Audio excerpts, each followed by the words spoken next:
Good evening, everyone. Welcome to our meetings tonight, committee meetings and the Planning Board meeting, December 7, 2021. I'd like to welcome all members of council, our Deputy Mayor McColeman, and all members of council. We have also the Journal Pioneer with us, Kristen Gardner. Welcome to our council meeting and our committee meetings. And we have our acting Deputy Police Chief, Jason Blackhair, with us tonight. And we have our electrical engineer, Greg Goody, with us. We have our technical services engineer, Aaron McDonald from Tech Services, and as well as Linda Stevenson. And we have our CAO, Rob Philpott, as well as our Director of Finance, Kristen Dunsford, and our two MLAs, two of our MLAs, Lund and Altus. Welcome, and members of the public, and to our viewers on YouTube. So welcome, everybody, and is there a motion to approve the agenda? Moved by Councillor or Deputy Mayor McColeman and seconded by Councillor McDougall. All in favour? Contrary, nay. Carried. The first item, sorry. I'd like to amend the agenda, please. You're going to. I would like to move police services up to the second item on the agenda, and tech services would move down one, if that's. Okay, so is that a friendly amendment? Everybody agree with that? Is that okay with everybody? We have. Okay, thank you. Thank you. So the first item right now would be the Planning Board, and we'll turn it over to the Chair, Councillor Brian McFeely. The floor is yours, sir. Thank you, Your Worship, and we will call the December 7th Planning Board meeting to order. And just for the public's information, the members of Planning Board are Councillor Ramsey, Councillor Adams, the Mayor, and myself as Chair. As always, we encourage other councillors to take part in the discussion and the debate, but when it comes to the vote, it's those that have the vote to make a recommendation to council. So with that, we would ask for a motion to approve the agenda. Moved by Councillor Adams, seconded by Councillor Ramsey, that the December 7th Planning Board agenda be approved as circulated. All those in favor say aye. Aye. Contrary, motion carried. So the one item that we have on the agenda tonight is 775 Water Street East, major subdivision preliminary approval, and I understand that David Arsenault and Greg Morrison from Arsenault Brothers Construction have joined us online, so they are in attendance online with the meeting. So so with that, we'll move in with the recommendation, and remain seated, Your Worship, closer to the mic so people can hear me better. The supporting explanation, the purpose is to subdivide PID number 836353, creating 6 lots. Lots 21-2 to 21-7 and a public street, parcel R. The Planning Board is required to make a recommendation to Council on this application, and preliminary approval is required by Council before the development can proceed. The background and application was received from Arsenault Brothers Holding Inc. to subdivide this parcel into 6 lots.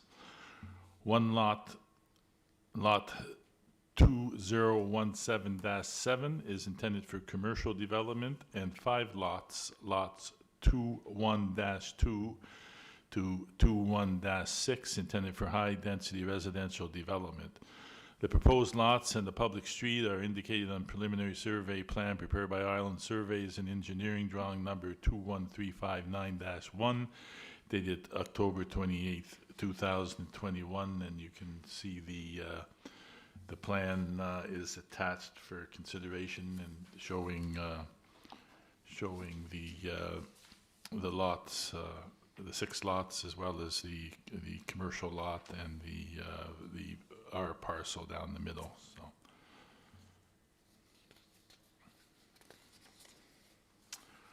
So the report, as required under section 3.16 of the Subdivision Site Development Bylaw, Council, Planning Board, and the Development Officer shall consider the following general criteria when reviewing development applications under this bylaw as applicable. A, conformity with this bylaw. Staff comment. This subdivision promotes smart growth, making effective use of the land, and applies to the principle of orderly and following. B, conformity with the official plan. Staff comment, the subdivision conforms to the official plan, section 5.2.2, location of high-density housing, and the future land use of the property is residential. The proposed subdivision has no impact on the Parks and Green Space Plan. C, conformity with the zoning bylaw. Staff comment, the proposed lots conform to zoning bylaw as the land is zoned service commercial C2 and high-density residential R4. D, the orderly and following nature of the development. Staff comment, this development promotes commercial and residential growth and is an example of infilling vacant land. Physical suitability of the site for the proposed development, including avoidance of natural hazards, undue water runoff, and environmental damage. Staff comment, the site is suitable for development. The development will have no impact regarding natural hazards or environmental damage, as these matters are not applicable with this development. Water runoff will be directed to the city's storm drainage system or designated site drainage system. F, compatibility of the proposed development with the present and future surrounding patterns of streets, lots, and services, including conformity with any city concept plans. Staff comment, the development is compatible with the current and future surrounding patterns of streets and services. The development of high-density residential lots is intended to be developed in phases. The existing public street network and municipal services can be extended to this development. The street connection to the north of the property will be provided to accommodate future growth. G, the adequacy of the applicant's proposal for traffic circulation, parking, pedestrian access, water supply, sewage disposal, and storm drainage, including the adequacy of the city streets and services to handle increased loads.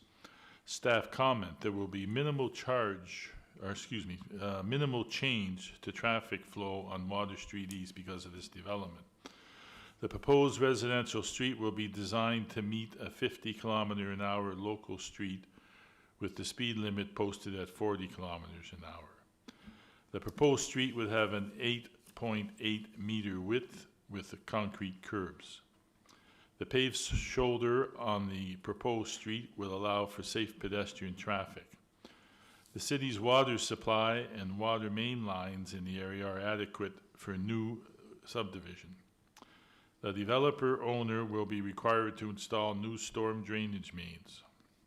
Water and sewer mains and new service laterals will need to be installed to the property lines. All infrastructure will be designed and installed to meet the city standards at the developer's cost. 8, suitability of the parkland provision. Staff comment. Parkland dedication is required for a major residential subdivision based on buildable areas. The buildable area is 25,388 square meters, 6.27 acres of high-density residential land. At council's discretion, the parkland dedication will be 10% land or $3,500 per acre monetary park contribution. The land dedication of 10% would be 2,539 square meters, or 0.63 acres. Monetary dedication at $3,500 per acre would be $21,945. The city has sufficient green space, Lafergie Park and proposed Lafergie Park extension, within 600 meters of this subject property. The city is proposing to satisfy the parkland dedication with monetary dedication. The parkland contribution shall be put in the fund reserved solely for acquiring or expanding public parks within the city. I, impact of the city on the city finances and budget. Staff comment, the preliminary subdivision approval application does not have an impact on city's finances or budget. J, proof of conformity with any applicable provincial legislation or regulation. Staff comment, the developer shall conform with all provincial requirements as applicable.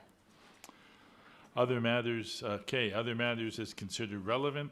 Staff comment, the developer has chosen the street name Schooner from the approved street name list. The public street shown on parcel R on the said survey plan is officially named Schooner Street. Is, or, Is, if the, I guess if the recommendation is approved, yeah. Staff review. Technical service staff recommend the application from Arsenal Brothers Holding, Inc. for a preliminary subdivision, subdivide PID number 836353 into 6 lots. One lot, lot 2017-7, is intended for commercial development, and 5 lots, lots 21-2 to 21-6, intended for high-density residential development, be recommended to be approved by council subject to the following. 1, the developer shall satisfy all municipal servicing requirements. 2, the developer enters into a subdivision construction agreement. 3, the developer shall satisfy the parkland dedication requirements. As per section 8.5 of the subdivision and site development bylaw, the planning board shall make a recommendation to council on this application before it is approved or denied. The planning board recommendation, whether carried or defeated, will be brought forward for council for a final decision. So the planning board recommendation, preliminary subdivision approval be granted to Arsenal Brothers Holding, Inc. to subdivide PID number 836353 into 6 lots. One lot, lot 2017-7, is intended for commercial development, and 5 lots, lots 21-2 to 21-6, intended for high-density residential development, be recommended to be approved by council. So we'll ask for a mover in the second, and then we'll open the floor for any questions or discussions. Moved by Councillor Adams, seconded by Councillor Ramsey. Any questions? just, this is the first time I think I've ever, I think I saw where a street name is part of the, where'd the Schooner name come from? That's off our, Was that? you will recall there was a committee put in place to come up with a list of Yes. names, and those names are pre-approved, so as long as they choose a name off that list, it doesn't need to come back to council for approval. Give me the history of the name Schooner. I'm just curious, I guess. I think I chaired the committee that looked at the street naming. I think it was around the whole sailing, the sailing thing, and the Rum running. whole. So that's where it came from. There was 4 or 5 themes of where we had names Right. under each theme, and one of them was around the sailing and and so forth. So Yeah, rum runners. how can I say this, but then I'll finish, but we have a lot of people around the city, famous athletes and others that are just wondering, we're jumping the gun a little bit here with this name. I get nothing against the name, but it seems like it, for the last number of years, it's gotten out of our hands. Whether that's good or bad, but the history of any municipality, there's usually some, and maybe this one includes the history, like you said, but. I haven't got it in front of me here, Your Worship, but there was 3 or 4 themes, and one of them were historical figures from the city as well. So there are, prominent names in the city on that list, and I believe it was approved at that time, and I stand to be corrected, but was that council approved the list of names, and then developers choose from that list. If they choose from that list, it doesn't need to come back to council That's for right. approval. That's If they want to use a name that's outside of that list, then they need to bring it forward to council for approval. So that name is on the list. The developers have chosen that, and we've encouraged developers to do so, and I was kind of glad to see them choose from the list, to be honest with you. Yes. Could they add to the list? Could names be added to the list? Oh, I think names can be added to the list at Anytime. any point in time. I think it's just a matter of bringing the list back to council with suggested names. The present list is what it is. Yeah. Councillor Ramsey. Yeah, I just had a question with the parkland dedication requirement, Aaron. So because he's building in, say, Carey's ward, because I believe that's where it is. So that parkland dedication money, should that go to the parks in that area, or is that then? I know, but that's one of the things, like if it was in my ward, would that money go to? There's a dedicated fund that parkland money goes into, Yep. a dedicated separate fund. Okay. And, but I believe in recent years, I think we've probably done, for example, the one that we're referring to, the Fergie Park, probably in excess of 100,000 improvements in that park itself from other developments that happened in the area as well. Right. But they would have drawn either some or all of that money from that fund. They'd have to check that with the projects themselves and where they were budgeted. But it goes into a general fund citywide and to be used for Different parkland, parks. either expanding parklands or parks or reinvigorating or updating parks, yeah. Yeah, no, that's fine. I It's just not wasn't dedicated in which section It's it not goes into, dedicated to but there that. has been just recently because it became about when St. Clair was done and the money that was spent on developing that and upgrading that park, and it happened probably 2 years ago or in the last couple. There was a couple of phases was on there. It was probably $100,000 or $125,000 was in that area. We have Thanks. Councillor Snow, I'm just McDougal, gonna Adams, add and to the what Deputy Mayor. Aaron's saying. Thanks, Aaron. Just on to what Aaron's saying, and he's correct with the St. Clair and how that there was money put into the Fergie, but also recently we had Foxland development and there was money from that, and that would have, the park up in Bluebell would have been done this summer if not for delays and stuff coming in from suppliers. So it normally just goes into a general pot, but we have been in the last number of years pooling to some areas that have seen development. I'll say a general pot, but it's a dedicated pot, not our general fund itself. Exactly. There's a dedicated line item for parklands, yeah. But I do have a question, not on that, so. Certainly, sir. So this was the land that came forward a while ago, went from commercial to R4, correct? The majority of the land was Yeah, except shifted. for- There's one piece that was left commercial. That's what's noted there. Yeah, so I have no issue with it, but I'm just, when I'm reading through the recommendation, the very first line says preliminary approval is required by council before the development can proceed. I think it's safe to say that there's some building going on there now, but is it just wording that I'm overreading, or? The first lot has already been subdivided. Yeah. Okay, gotcha. Yeah. Okay, So that- perfect, thanks. That makes sense then. Councillor McDougal. Yeah, just a point on the street name. It's called Schooner Street. I think it should be called Schooner Avenue. Why? Well, it's all set out, all avenues run east-west, streets run north-south. Yeah. So Gillespie Avenue is running the same angle. I know, so from our site development bylaw, that is the policy around our street naming. If it's in the subdivision and site development bylaw, the street suffixes,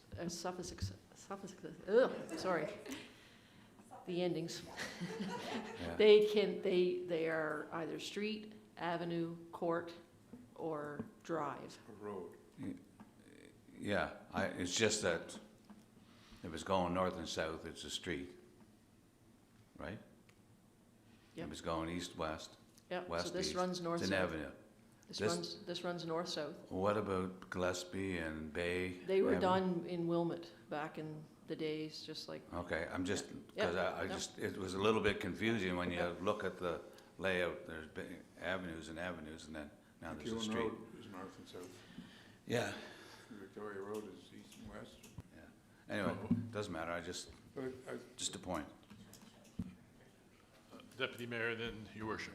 Yeah. Just getting back to the street naming, there was one more point that when we had the information and it was being processed, and certainly the list was made available for people to select, but another point that came out of that was if developers, I believe, are putting in their own money to construct that development, they may have a family name, they may have something that's important to them, and I think there was an availability there if they wanted to have that as well, right? Certainly, any developer that wants to propose a name, the only difference is that it would have to go to council for approval, whereas if they draw from the list of pre-approved names, it doesn't have to go to council, yeah.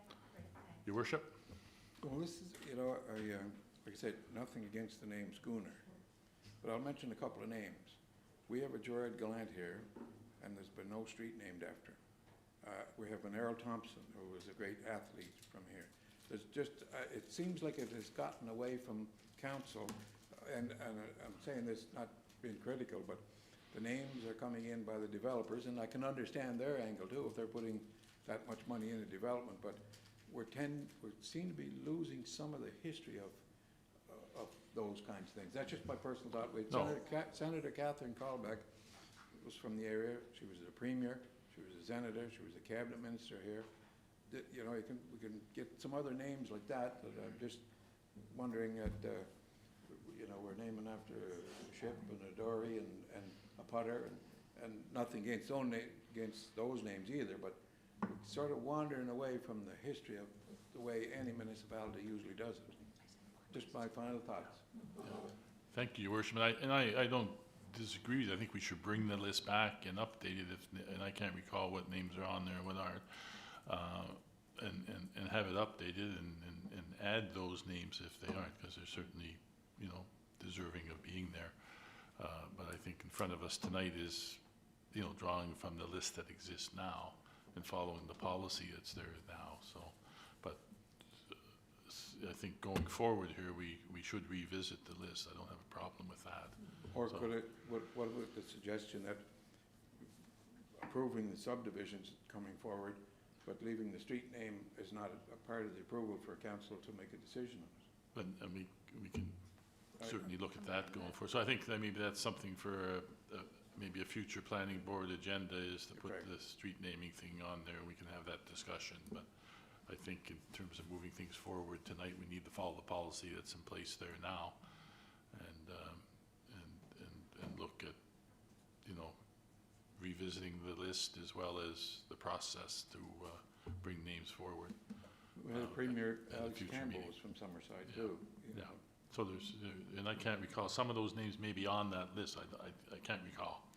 So I think we have to, Just Councillor really Adams. quickly, I know the new subdivision next door, I think they used Ellis, so I think that was on the list, right? The pre-approved list, so that didn't come to council because it was No. off the list, so.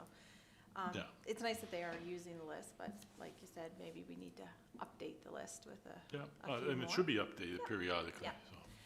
And another thing, just a little shout out to the developer, because they've been very cooperative with the neighbors, and, having chats to see, if the neighbors have any issues with, what's being built, and property lines and fences and trees and so on, so that's much appreciated by them.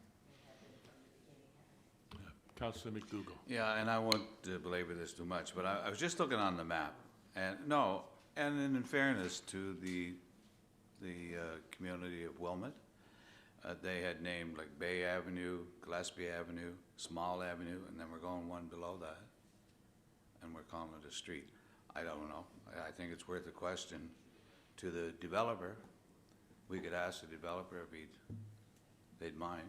It's not the developer's choice on the street ending, it's ours as the city's, and in the subdivision bylaw, we have a policy in there for naming the endings of the streets. Right. And so Yeah, I they were realize set that. out, and it's based on the 911, Oh, Act- okay. the All right. Emergency 911 Act that was brought in 1988. Councillor Snow. You win. Well, that just made me think, since we're there and it's based on 911, not to open the door, but maybe we should be considering changing the pre-existing avenues to streets, and anything that doesn't fit. It's a big can of worms, but if we. There was a large can of worms when we had two streets that were somewhat named similar in different communities, and it was a whole cluster to try and get, every community had their own naming. Right. So when we did that, bring in the 911 and the civic addressing, we had to go back and rename some of those streets. So that was the bigger dilemma, was to get the ones that were sounding similar, not so much the ones that had the wrong suffix. Yeah.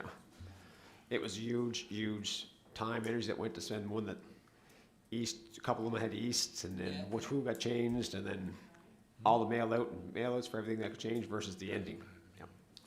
It just, since we're It's talking been- 911, and it seems to be It the was policy that. talked needs- about and done, and it was a issue that was about this big, they got pared down to this, and the only thing left is the endings of the suffixes, Okay, yeah. thank you. Okay, seeing no further lights, are we ready, planning board, are we ready for the question? If so, I'll just read the recommendation in the record again, and it was moved by Councillor Adams, seconded by Councillor Ramsey, that the preliminary subdivision approval be granted to Arsenal Brothers Holding, Inc.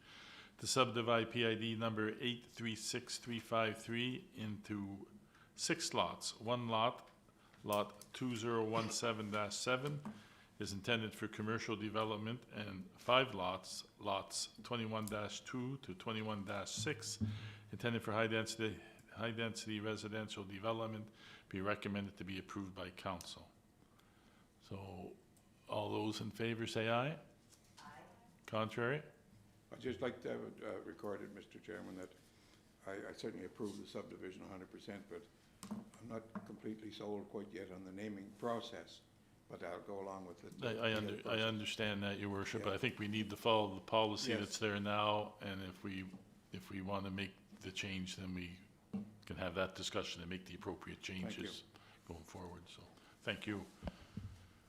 And that has passed, so that concludes the planning board meeting for December 7th. So, motion to adjourn. Thank you, Mr. Chairman. Moved by Councillor Ramsey. I believe Seconded by we're going to Councillor move, Adams. sorry, I believe we're going to move one item, well, we did, I guess, moved item number 3 up to now. So I'll turn it over to the Chair of Police, Fire and Emergency Services, Councillor Ramsey. Thank you, Your Worship. And so we have for Police, Fire and Emergency Services. First item is the grandparents' presentation, and that's going to be Eileen Conway Martin and Kathy DeRoche. And if you girls would like to come and sit up front, and you can do your presentation. And welcome this evening, ladies. And we look forward to hearing your presentation. And I know that we chatted, and it's a 15-minute presentation, and that's with your presentation and then questions. So all total 15 minutes, guys. So probably a 10-minute presentation, and then 5 minutes for us to ask questions to you folks. And so thank you for coming in. And did you want me to pass around? Did you have? Yes, yeah. Do you want me, or do you want me to do that, Eileen? or-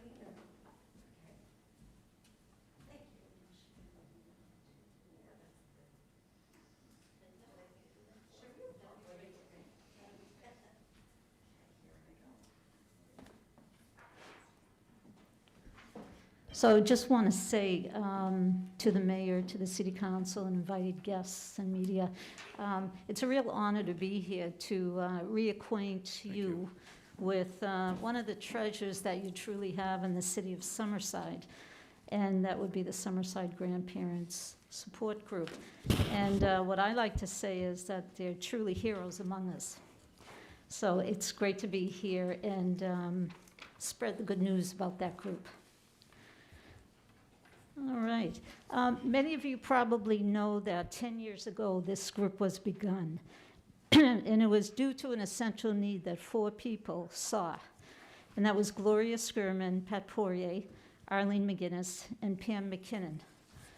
They saw the rise of grandparents ages 60 to 85 years of age. It's amazing, isn't it? Raising grandchildren, and this would be from infancy on, with very little supports and resources.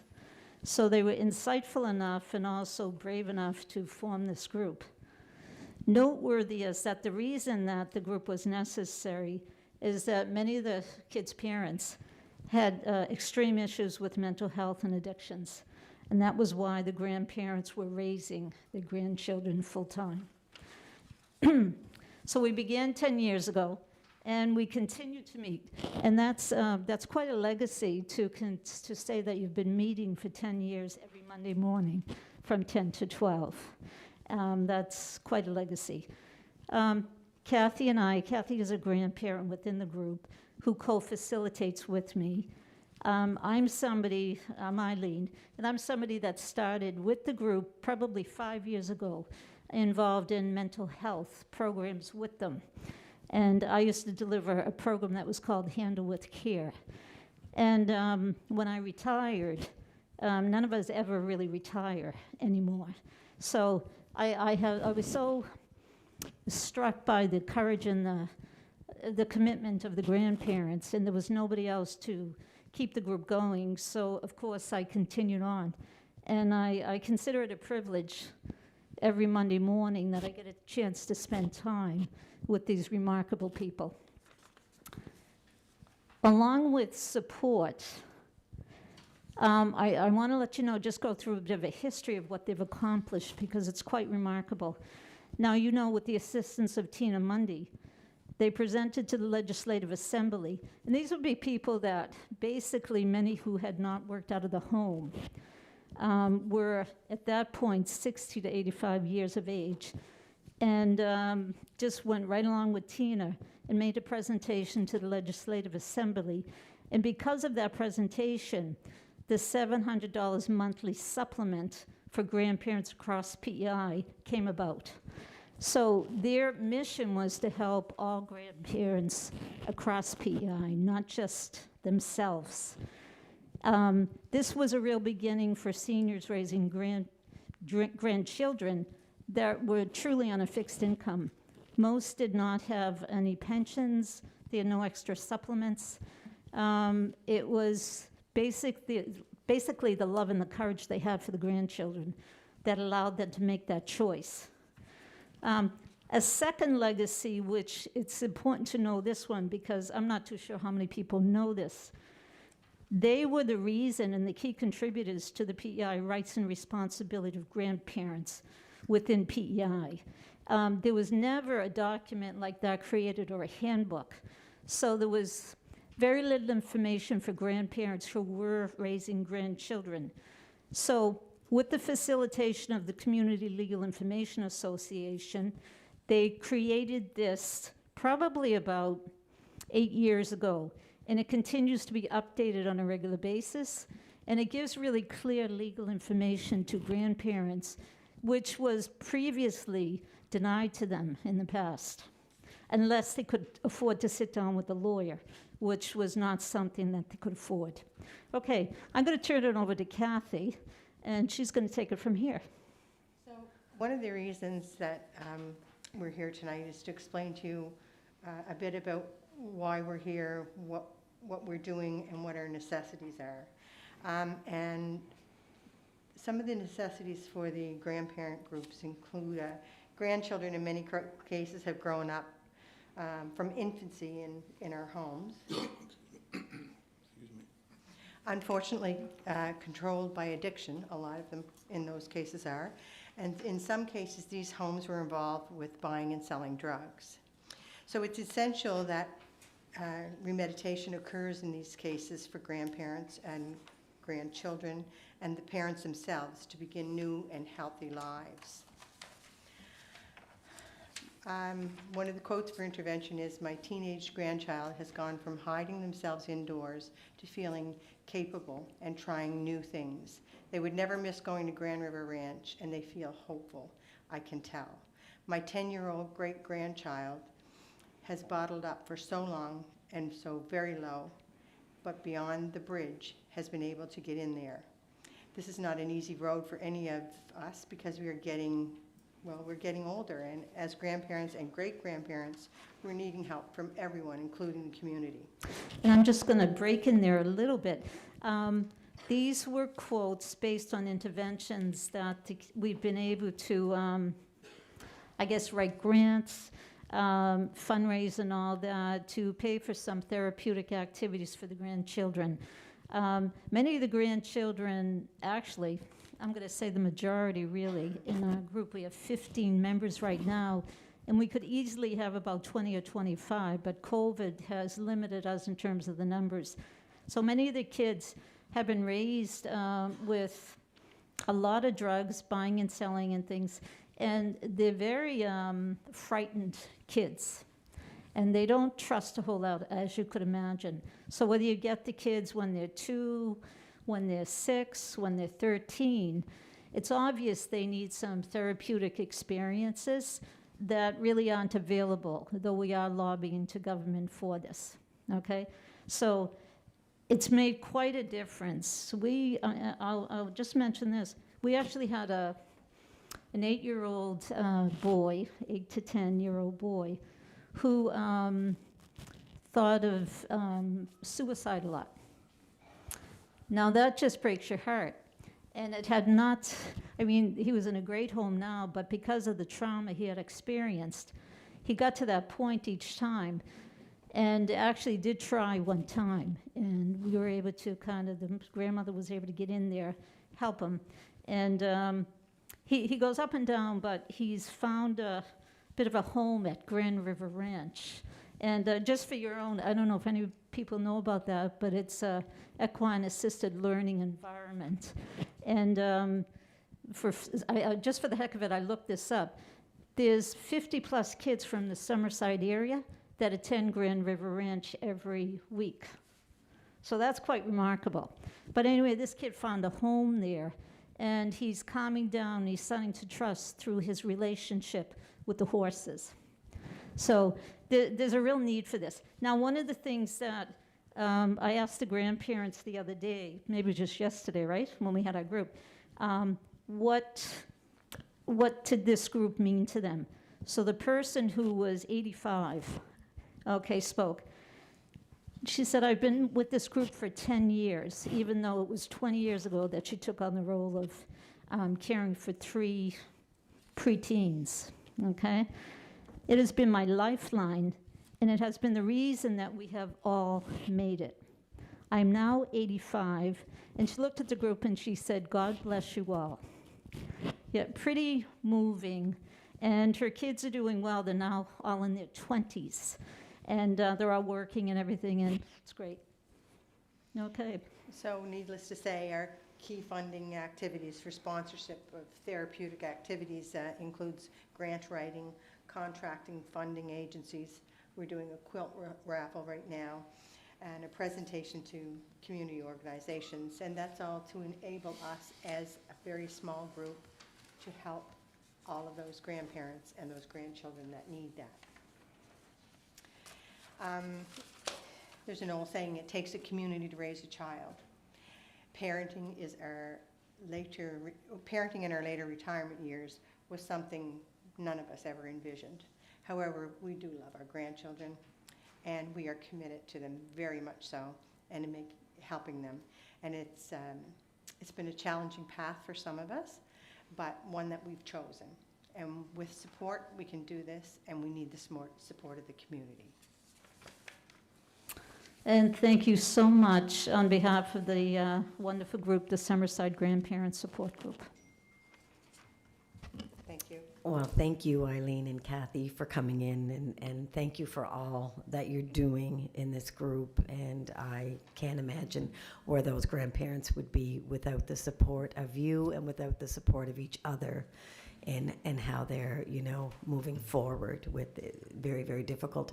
So I'm just going to open the floor. If anybody has any questions for these ladies, then we have a couple of minutes, and so floor is open. Bruce? Thank you. And thank you, ladies, for your presentation and the passion on this subject. I know it's not easy, and I was aware of this program. The question I have is the provincial funding that was started a couple of years ago, a few years ago, does that continue today? Yes, yeah. It is. You could probably speak to that a little bit. And is it 700 or is it more now? Or? No, it's no more. And I know it seems like, oh, gee, that sounds like a lot of money, but actually it's not. No. Some of these kids need mental health care, and if you wait for provincial government, they may never get it. So some of the things that we're doing, as well as other groups are helping us with, is enabling us to pay for some of these things for them. Because if you get a private counselor for a child that needs counseling now, not 6 months or 10 months down the road, you're looking anywhere from $180 to $250. So that eats up their little bit of monies Yeah. fairly quickly. Yeah. And being a senior, a lot of them, that's all they have is their pension. So this is, it's tight for them. Good. Thank you for doing this, and I know the two ladies back there got their ears wide open, so. Yeah, thank you. yeah. No, it's quite a privilege to be around them. It's, I think we get so much more. I mean, Kathy's quite a mentor for me as well, as a leader in the group, and she'll always be. But it is quite amazing, but, you know, you just can't help but want to advocate for them. Yeah. And just share the good news. Yeah. I don't know, Councillor McColman or Councillor McColman, and go ahead. Carrie, is your light on? I can't see. Thank you, Eileen and Kathy, for your presentation. Very, very insightful. And I just want to echo on Councillor Bruce's comment about the $700 per month. You also indicated that you do grant writing, fundraising, a raffle, those types of things, and that you're saying is to help offset some of the costs that each grandparent would run into. Yeah. And also, you mentioned that you're lobbying government for the group, basically for the survival. So is that over and above the 700, maybe to have that increase to get some support around the cost to the grandparents for any of the extra services? Is Yeah, what I'm wondering. definitely. Some of the therapeutic services, as Kathy mentioned, if a child goes in crisis, like the 10-year-old, you really he can't be placed on a waiting list. And it's not fair to have him just be with well, in this case, it's a great-grandparent, now that I think of it. Okay, Right. it's a great-grandparent that he's with. So we have to find something really quickly, you Right. know, and try something. And for him, Bridging the Gap, which is one of your services here, just a very effective program. I'm going to give a good shout out for them. That was available right away because they knew the seriousness of it. Same thing with Grand River Ranch. You've got to try different things that will work for the kids, and then the kids will decide themselves. And once they find a home there, then you're okay. Then they can start, you know, being placed on a waiting list and all that. So yeah, so the lobbying is for a little bit more than the $700 in case, and they do, you know, incidences like this come up. Right. Yeah. And when you, and this is my last point that I'm Yeah. just trying to get clear in my mind, is when you make the point that sometimes they're on a waiting list, Yeah, it's it not- takes a long time, so some of these things are more of a private type of service, is it? Yes, Because yeah. I'm just thinking with some of the young folks, would there be some type of an attachment or referral support to them for mental health, or Or if they need addictions. appointments, or Yeah. like, is that help there provided for them? It's provided, sorry. No, go ahead. It's provided, but it can often be a very, very long waiting time. And these children are already in stress mode, and we can't let them wait. So there's therapeutic things like the therapeutic art. A lot of people Yeah. are doing that one, and it's amazing what it's doing for some of these kids. It really is. So that's where, you know, most of our Yeah. time and energy go. Yeah, and one of the things we're also writing grants for workshops. When a couple of years ago, before COVID, we always talk about pre-COVID stuff. Right? We had actually scheduled a number of different workshops that we would involve the grandparents from Summerside West to, you know, with the Charlottetown East grandparents, but we weren't able to do that.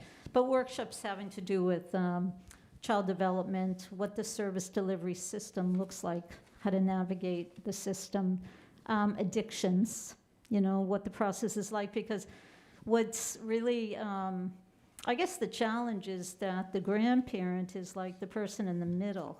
They have the grandchild, right? But they also have their own children, you know, that need care as well, though the priority really has to be for the kids, Yeah. the grandchildren at that time. But they're certainly dealing with both facets of it. So we wanted to have some workshops so that they could understand I guess get through some of the guilt. Coping. Yeah, cope with the whole process, and when their own kids can't be involved in the life of their grandchildren for a while because they need a break, you know, that gets very challenging. We just think if that was in our own family, how challenging that would be. So we wanted to have some workshops for the grandparents too and have people in. Thank you, Yeah. Eileen. Thank you. Councillor Snow, I think.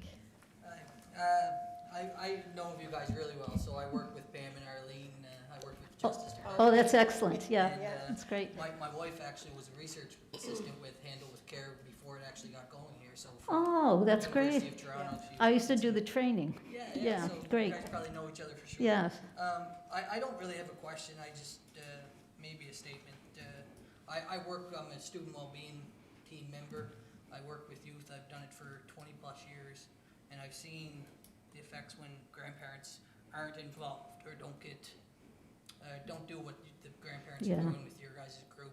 And I just want to congratulate everybody that's been involved in this, because it makes a real difference. I work with kids on a daily basis, and I'm just telling you guys that they are really heroes, so thank you to your group, okay? yeah, thank you. We'll pass it on to the Thank you. grandparents too. Thank Thank you, you. Councillor Snow.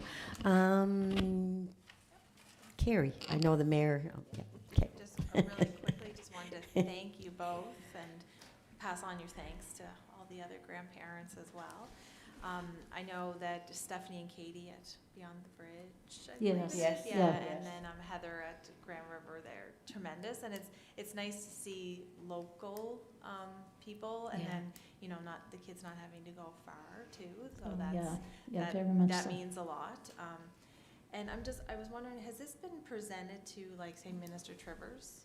Like, Yeah. have Yes. that, yeah, because, you know, we talk so much about mental health and, you know, the effects it has, that it's, you know, it's really important that we start, you know, Yes, it walking has the been walk mentioned on some of actually, the things. Yeah. quite a bit. Yeah.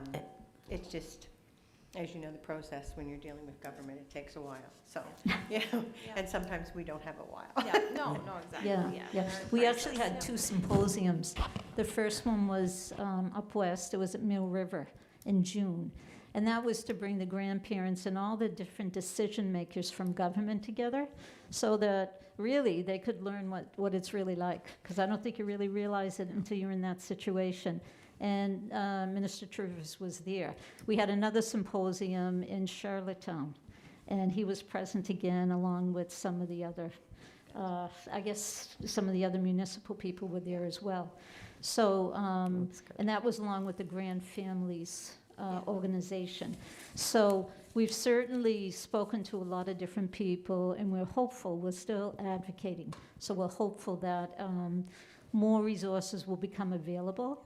So, because all they want to do is give their grandchildren a healthy life, that's it. That's right. That's the only reason that they care about any of this. And they do need some supports because of it. Yeah, Thank you, yeah, Eileen. thanks.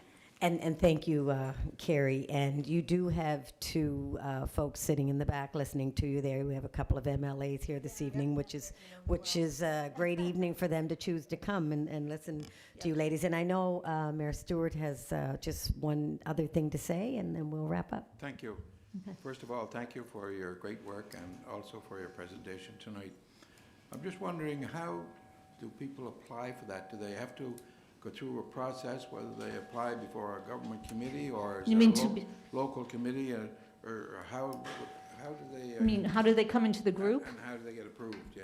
Oh, in terms of coming into the group, the grandparents? And I'm Oh. talking about the 700 a month that they get. Oh, okay. Mary Beth Sharp, okay, is the contact. She's with social services, I guess. Okay. And she's the person, that's a good question, actually, because there's a lot of grandparents out there that we don't even know about yet. So if you know of somebody, ask them to call Mary Beth Sharp, and she will give the information. She'll also go to their home and sit down with them and basically start the process up. And they usually start it up fairly quickly, which is excellent. I just wanted that to get out to the. Yeah, no, that's a great question. Great Thanks so one. much for asking that. Thank- What's that? To my knowledge, yeah. That's all I have, Madam Chair. Well, thank you, Your Worship. And ladies, thank you very, very much for coming in, and thank you for what you do.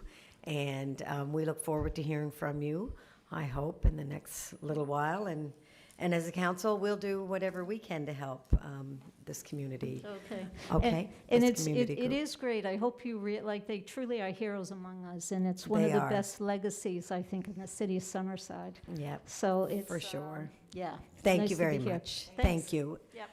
Okay, thank you. And I think, Jason, we're going to move into the update on the West Drive speeding, and I believe that's Bruce? Yeah, I just, we've had this on previous committees, and I think they were supposed to get some updates on some speeding, and I know they put down the traffic counts and that type of thing, so I was just wondering if there was any update on that.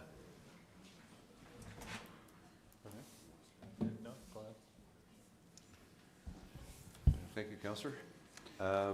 Yes, there's some additional work that's been done to try to isolate some of the speeding that we've observed on West Drive.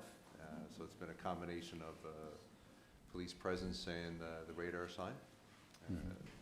And what we've seen with this is that it's reduced the percentage of vehicles excessively speeding greater than 40 kilometers an hour over the speed limit, down from 6.5% to about 3.5%. And it's also shown a reduction of the speeding greater than 20 kilometers over the posted limit by approximately 13%. So going from 46% to 33%.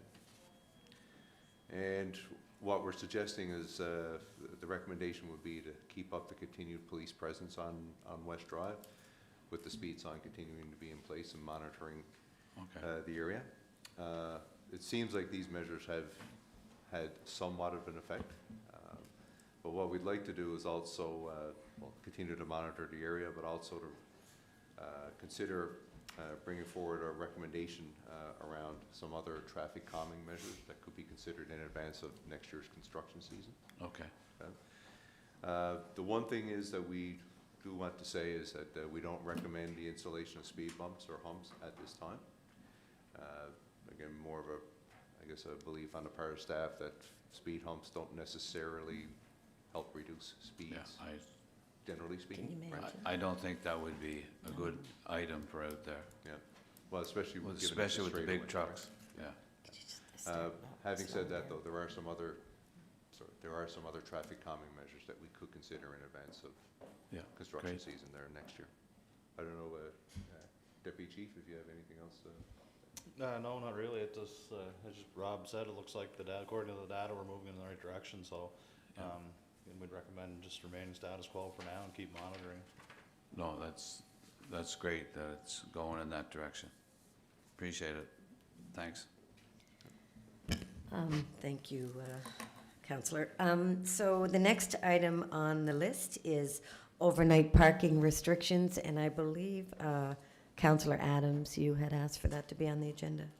Yeah, thank you. Yeah. I had just asked for it to be on the agenda because when I had shared the city's little social media blurb, some people had some comments and asking why we didn't, instead of putting in to this date, until this date over the winter, why we just didn't put it in effect like certain, if we knew a storm system was coming or that type of thing. So I said that I would bring it forward and that if council wanted input or if you guys wanted to explain the reasoning behind it, just so, or just to put it out there so that the public knows why it's done the way it is and go from there. Thank you, Councillor. And in addition to Deputy Chief, I've also got Director Gregg here as well, because obviously this is a shared responsibility between police services and public works during this season. So I don't know, Deputy Chief, if there's any comments that you wanted to add in terms of restrictions and the process. No, I guess Greg just, to weigh in as well. But sorry, just from the policing side, it appears that the system we have in place now works and works well. We're not hearing really any complaints at the police service in relation to the process that's in place now. If you're hearing otherwise, I think it's certainly something we probably should pursue a little further and discuss, Yeah. but as I said, from our side right now, things seem to be working pretty well.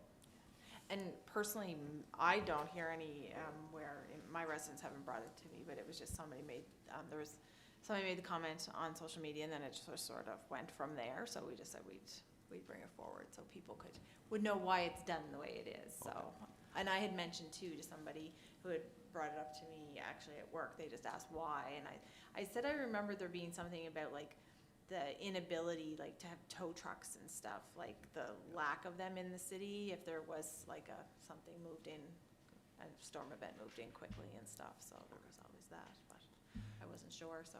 And Councillor Adams, just to seek some additional clarification, so the concerns that you've been hearing or questions have been more, not so much around the duration of the restrictions, but just is it around communication with respect to if we're anticipating, for example, a major snowfall event or something like that? Yeah, they just sort of like, and I looked, and I mean, we do it this way, like I think it was Moncton and Amherst. There was most that I looked like in the Atlantic that I could think of did it the way we do it.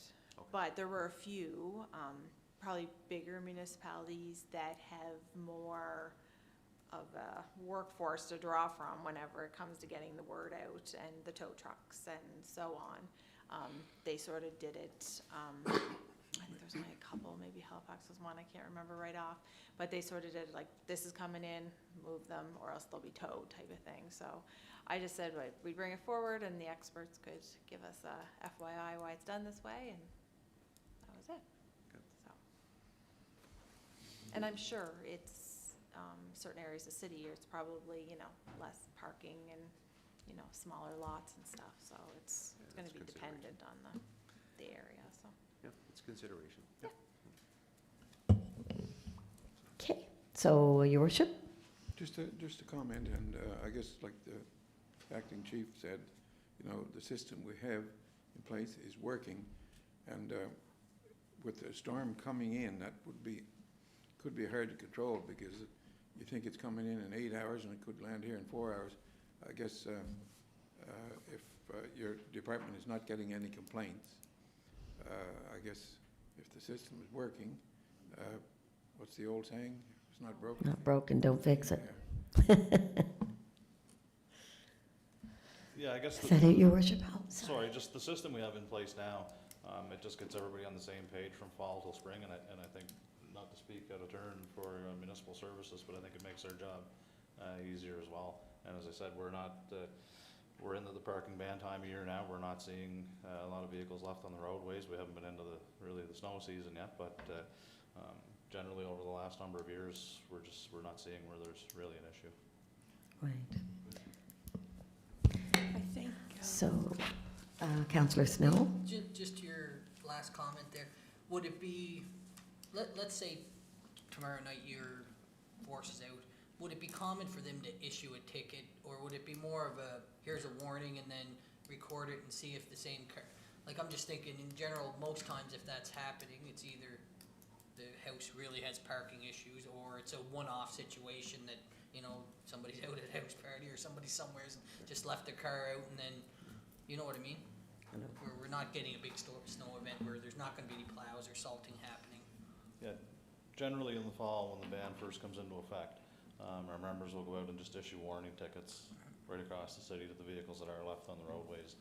And it just it serves as a reminder to people, it's that time of year now to get the vehicles off the streets. And we do try to be mindful of, and use some discretion where if it's a weekend night, and then it looks like somebody may have made a wise decision to leave the vehicle as opposed to drive under the influence, certainly take those considerations as well. So there's not a blanket policy that if your vehicle's left on the roadway during the prohibited times of the year that you're automatically going to get a ticket.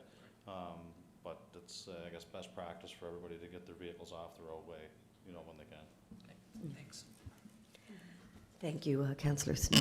Councillor Deputy Mayor McColman. I know that we ran into this even, I believe, last year or the year before, and I think we did try to take that approach that most, like, residents are pretty good if, you know, there is something and they have available parking or whatnot. But I think sometimes we also have to remember too, as a municipality, our size, our working budget, what we have to work with, the crew size that we have, we may not compare to Moncton or Halifax, those kinds of things. And like anything that I have found where residents have had, you know, a concern about it, if you try to explain in fairness to them what the crews and policing do, the efforts that are taken, for most parts they understand that. And to me, I look at it and I think, you know, to be out there trying to tell people what to do in those kinds of situations, because if some people have to move their vehicles or whatnot, then people that maybe are parking on the other side of the road are wondering, like, what do we do? Or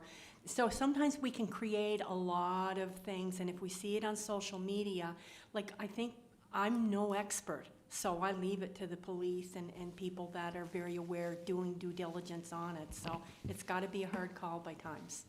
Thanks, though, for all you do.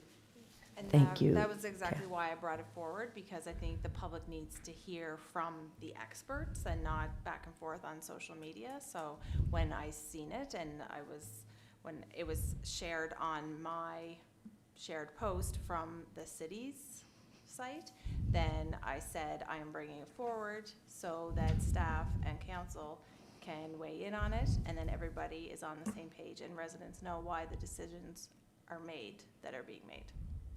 Okay. Thank you, Councillor Adams. So if that is it, I don't see any other lights, so we'll adjourn police committee meeting. Thank you very much. And I believe that's all we have. Yeah, that's all that's on my And I understand there's agenda. a couple items for the committee of the whole, so do you Yeah. want to take a 5-minute Yes. stretch and then we'll. Oh, tech services, you Oh, missed right, one? because, sorry, Justin, yeah. Sorry, sorry, we bounced around there. We moved you, yeah. Moved you. Forgotten. The floor is yours, sir. Thank you, Your Worship, and I think this will probably be a relatively straightforward, quick agenda item. Last month at our committee meetings, I brought up, I guess we're calling it the Precious Lambs Crosswalk, which is Precious Lambs Daycare located on Pope Road. There were some residents requesting that we look at the possibility of having a crosswalk there, and I just wanted to bring that request to staff, and I think we're all prepared to, you know, accept what staff has found out, or what staff recommends, or what staff recommends against, and we'll go from there. So I'll hand it over to Director Aaron of Tech Services. Okay, staff did do a review of the area and based on the standard criteria, and there could be warrants to justify installing a crosswalk at the, I'll say, in the vicinity. The challenge with directly, Precious Lambs is not, the location and driveway does not line up directly across from Weeks. So it's preferred to be at an intersection where the traveling public or vehicular public is expecting people to cross. So we're preparing some cost estimates to bring forward to budget to say, here's what will be expected, but that location would qualify. And it would consist of a crosswalk directly opposite Weeks, but that is at the property next, so we would have to extend a walkway to probably 20 meters to their property, and that would allow passage. I understand they have before and after program as well, that the buses just drop off at one side of the road to cross the road, and as well as anybody that maybe lives in the area that walks to and from, or whatever they may do as far as activities for they have a large property there, but if they're doing anything coming and going from the property. So again, it was going to be a crosswalk with the volume and the criteria when it came out would constitute the RRFB, or the rectangular rapid flashing one as well. So we can bring that forward for budget deliberations. Okay, I guess that's pretty much answers that. So, no, I think with a lot of the crosswalk locations we've been discussing, a lot of them have been school zones, and I think this kind of falls in line with that. Especially, I mean, there's children there that are even younger than school age, and they travel in groups, so, I guess just if there's no questions or comments, Your Yeah, Worship? just so I'm not quite clear on exactly what was said to be done here. I guess the request was to, I know what the request was, but we're not doing anything this fall, I guess. correct, we were pricing it up so we'd have it ready for budget considerations to be constructed or approved for next construction So season. besides the budget consideration, is the approval of council to do it? We'll bring it forward if you want, we went through the request to see if it was warranted, to say if the comparison to every other location, that we consider all the same things in all locations, and when we did that process, it would meet the warrants for a crosswalk at that location. And the city wouldn't be liable? Sorry? And the city wouldn't be liable putting a crosswalk over to no place sort of thing? No, I guess our point is that we wouldn't be putting it to no place. We would go directly at the intersection to Weeks, bring it across to the property next, and then have to extend a sidewalk for the 20 meters to get it to that location. Do it at the location of Weeks intersection. Thank you very much. Yeah, thank you. And I guess that, where I was going with that, I guess, is that there's nowhere left to go. So we'll look forward to possibly having it in the next budget, and thanks to staff and everyone for sticking around tonight to hear all that, so thanks. Okay, thank you, Mr. Chairman. So we'll take a 5-minute adjournment before there's a number of items for the committee of the whole here. So let's take a 5-minute or 7-minute adjournment, then we'll be back. We're still on YouTube. We're just going to break up here in a second.